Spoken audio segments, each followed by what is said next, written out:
Hi, beautiful people. So following on from the yesterday, the neuroscientist used to think that pain was generated from the physical injury and sensory information from that site of the injury was going to the brain and telling it about the pain, right? Creating the pain. But actually now neuroscientists have realized that real pain, you can have real pain and yet no physical injury or damage. So that's what I'm going to be going into today. You can have real pain and not have any physical damage or injury. Let's just take a deep breath on that and say, how the hell?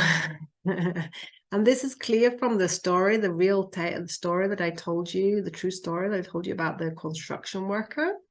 This clearly shows the man who stood on the 7-inch nail, right? That pain is not always created due to injury, because he had no injury whatsoever, right? So how can this be the case? How can we have pain even though there's no injury? So functional MRI scans in neuroscience research now have shown recently that if you have a person inside the MRI and you scan their brain, and while you show them a photo of their ex-partners, so they're heartbroken, and you show them a photo of that person and then measure their brain scans, right? It releases a certain, gives a certain scan, right? Or lighting up parts of the brain. And then you inflict pain on those poor innocent people by giving them a pinch or on their arm or their leg, or a hot rod, something hot, and inflicting pain on them, and measure their functional brain scan in real time at the same time at that time. The same parts of the brain are activated from when they saw the picture in there, the pain in there of their breakup. They felt the emotions of the breakup, and the part of the brain that was stimulated, but was inflicted pain on, right? So the parts of the brain were the same, which is really interesting. So they've now kind of concluded that emotional pain, like breakups, shaming, intimidation, feeling disappointed, fear, all these emotions can trigger are lit up in the same parts that activate the same parts of the brain as when you break a leg or when you cut yourself, which is again very interesting. So the brain is signaling danger, and the danger can be the external danger, but it also can be the internal danger, right? And our emotions create a lot of danger, a lot of emotional turmoil, and a lot of insecurity and unsafety in the body, right? I'll go on about this a lot, but it's really, really important that we now realize that our body is unsafe when it's unless we learn how to soothe our emotions, it's unsafe. So we're now looking at how we can actually use reprogram the brain to actually overcome our pain, right?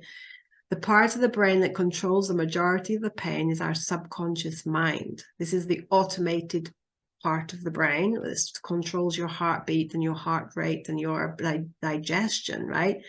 And many other things, obviously. But it also means that it also contains a house for the programs that we took on as we adopted in our lives as children. So pain is a paradigm being a set of beliefs about life, an area of life, and a specific area of life, like in love or in work and these are often limiting beliefs. They're often beliefs, right? So it's now really starting to be quite, it's important that we start to realize the programming, right? So when we have to think about pain now, we can reframe it a little bit and say, where is the pain coming from in my life? The message of pain is reflected in my body, but where is the pain coming from in my life, right? Where is the danger signals coming from? the external and the internal.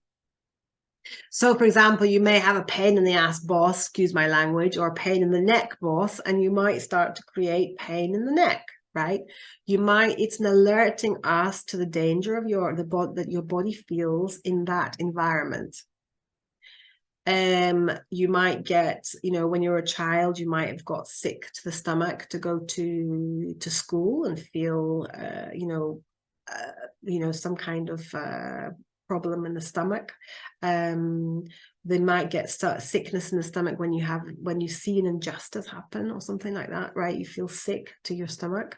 Stressed, if you're feeling stressed about something, you create a lot of pressure, internal pressure to be good, perfectionism, all these things. It often creates a lot of headaches or pressure, tension, right?